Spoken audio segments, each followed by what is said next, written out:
morning and welcome to Sadie's Golf Corner. This week we at Polokwane Golf Club on a chilly morning with Polokwane Golf Club's greenkeeper, Richard Barnard. Richard, welcome. We're going to talk to Richard a little bit about what his job entails. I think a lot of the members don't understand all the work that a greenkeeper does and all the work that goes into a golf course. So let's learn from Richard who he is, what he's doing, and what is his plans for the future. Richard, welcome. Tell us a little bit, where do you come from? John, it started, my greenkeeping career started at Services, where I was actually in the pro shop for a couple of years, doing my PJ, and then after I realized that I would actually much rather be outside. And yeah, that started off there. I was under the mentorship of Frikkie Potgieter at Woodhill. When I initially started, I had no qualifications, and then as the time went on, I did the degree and all the rest of it. So yeah, that's in short. Okay, Richard, you arrived in December 2015 at a time when our greens didn't look great at all. There was hardly any coverage on some of the greens. Tell us, what procedures did you go through? What plans did you have to revitalize the greens? Well, John, to be very honest with you, at first when I got here, there was almost not a single disease that wasn't here. So that was one of the biggest issues to start off with, especially with the fungus and all the moss and the algae on the greens at the time. I think it was the most important thing was just to get them dried up and get them healthy underneath.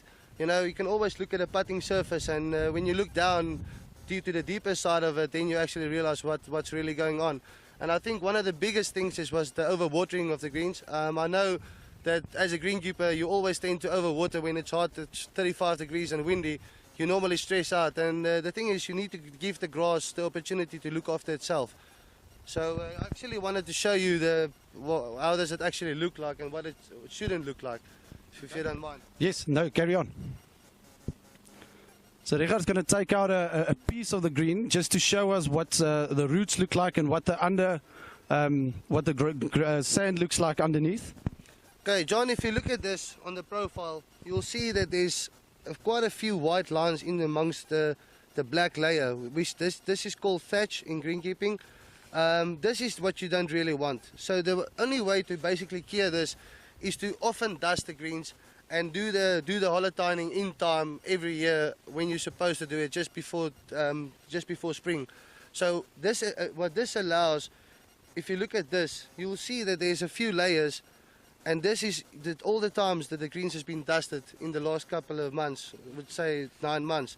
And what you actually want to achieve here is you want to get the roots a healthy basis to grow in. This is problematic. So this is why we're holotining now again, putting down the sand, the silica.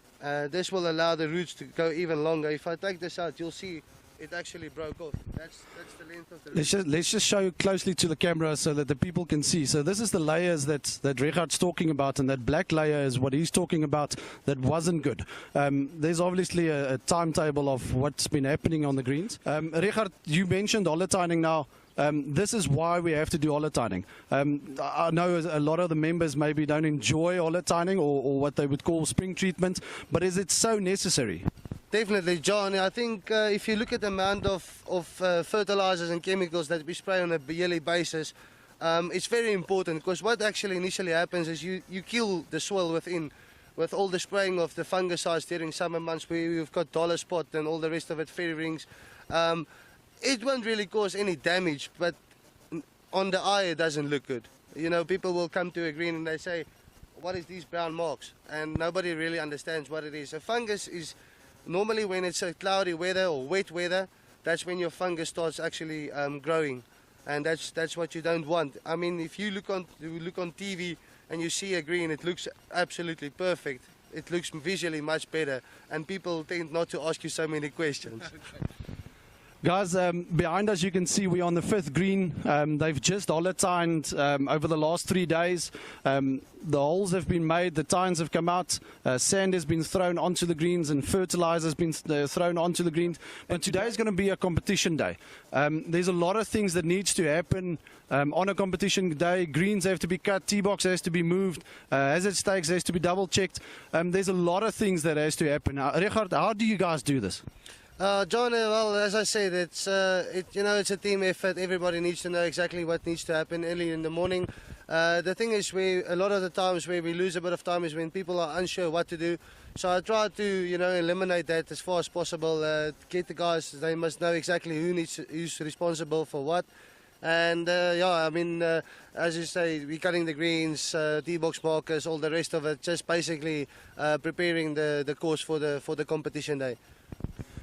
Guys, there's a lot of work that needs to come in, and there's a reason why the greenkeeper asks the players, please repair pitch marks, make sure that you look after the golf course, rake the bunkers, because the green staff is trying to get the golf course in a good state for you guys to play, and then we ask players to leave it in a good state for the players behind them. It's always funny when the last guys that tee off finds a golf course that's not in a good condition, and then they blame the greenkeeper, but there's already been 80 players that played in front of them. So please, let's work with the green staff, get the course on a standard for everyone to enjoy it. Then Richard, you planning to have a good future at Polokwane Golf Club. What are your plans for the future for the golf course? Well, John, there's quite a lot of things that still, in my eye, needs to change. I think the biggest thing for me at this stage is the leveling of the tee boxes. The tee boxes are very bad at this point in time, to be honest. I mean, you can't hide it; everybody sees it. So that's one of the bigger projects coming up for me. And then looking after the bunkers. I think the bunkers has also been neglected for quite some time. That's normally a winter job because during summer you're cutting around the clock, so you don't really get the opportunity to attend to those things. And the smaller things, winter time is for trimming of trees and all the rest of that. So things that you don't normally get to during the summer months where you're really busy. Guys, that was Richard Barnard, our Polokwane Golf Club's own greenkeeper. We've got a lot of plans for him, and he's got a lot of plans for the golf course. Together, hopes of getting the golf course back into the top 50 in the country. Oh, definitely. So that is the aim of the greenkeeper, and what a pleasure as members to know that your greenkeeper is aiming to get your golf club back into the top 50 in the country. So join us next week. We're going to have a chat with the people in the pro shop at Polokwane Golf Club, and we're going to chat to some of the juniors that's qualifying at the US Kids qualifier in San Lamia, just to find out how they experience the whole experience of trying to go to America, and going to chat to the pro shop to find out what's happening there, what have they got on sale, what their purpose is at the golf club. I'm Sadie. Join us next week when we're going to talk some more golf.